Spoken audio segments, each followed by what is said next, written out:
sabari.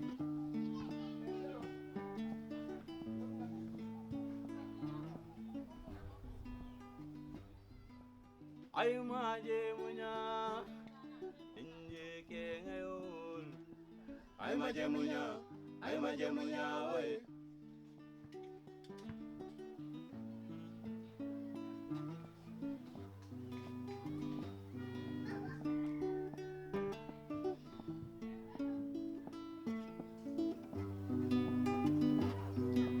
Esukola lele ma we. Tingayola siloke ma we. Wey, Gisabari.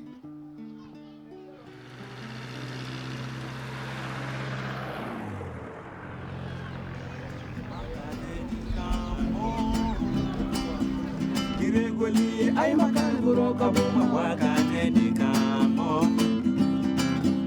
Giregoli, ay makanguro kabuma wakane di kamo. Giregoli.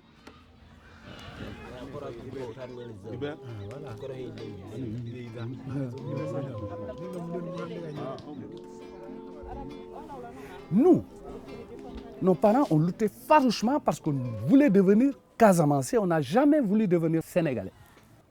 On n'avait jamais voulu de l'oppression. Nous étions un peuple libre. Alors les Sénégalais, ils ont essayé de créer encore une domination sur les Casamançais. Donc le juge, il est du Nord, le commissaire est du Nord, et on pouvait t'arracher tes terres. Si jamais tu disais que non, ce n'est pas normal, vous allez au commissaire, tu n'as pas raison, parce que c'est un Sénégalais qui est commissaire. À la justice, tu n'auras plus jamais raison, parce que aussi c'est un procureur qui est au Sénégal. Donc, les revendications que mon papa m'a dit, j'ai trouvé légitimes. Et deuxièmement, j'ai vu des parents torturés, tués sur mes quilles. Et j'ai dit que, écoutez, et je me suis enrôlé dans la branche armée du MFDC qu'on appelle la branche Atika. Moi, je suis resté de 84 jusqu'en 94 pour qu'après, le secrétaire général qui était l'abbé m'a confié le poste de porte-parole du mouvement. Et je faisais partie de ceux qui ont négocié les premiers accords de cessez-le-feu. Le Sénégal a fait semblant comme s'il voulait discuter, le temps tout simplement d'avoir de l'argent et revenir faire la guerre.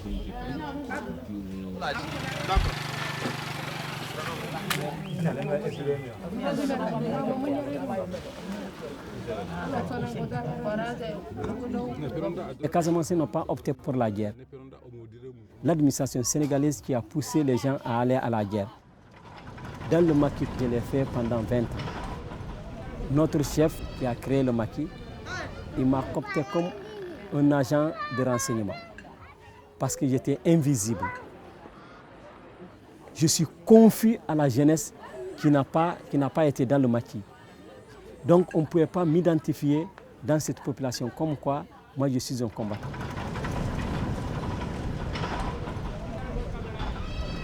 À qui profite ce conflit? Ça profite à tout le monde.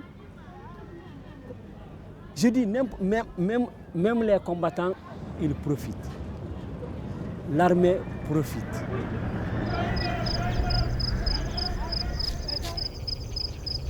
Les gens, ils n'osent même pas aller en brousse pour chercher du bois. Mais c'est l'armée et les MFDC qui exploitent aujourd'hui les forêts. Il y a le bois. Et ensuite, le Nandakar, c'est devenu une richesse terrible.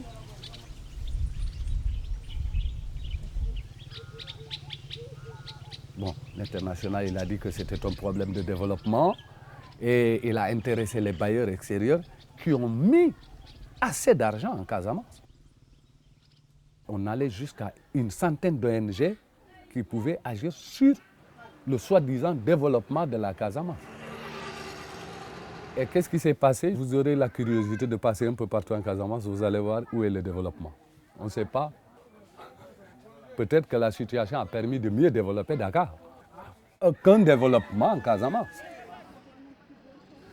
Et maintenant, on essaie de diviser le mouvement, créer des responsables imaginaires qui ne représentaient rien pour dire ah, ils sont divisés.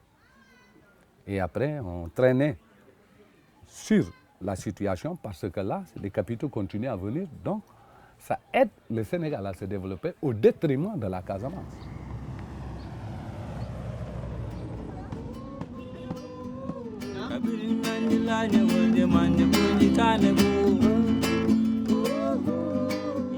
Nous avons vu quelque part que la non-violence avait des valeurs plus intrinsèques que le langage des arbres.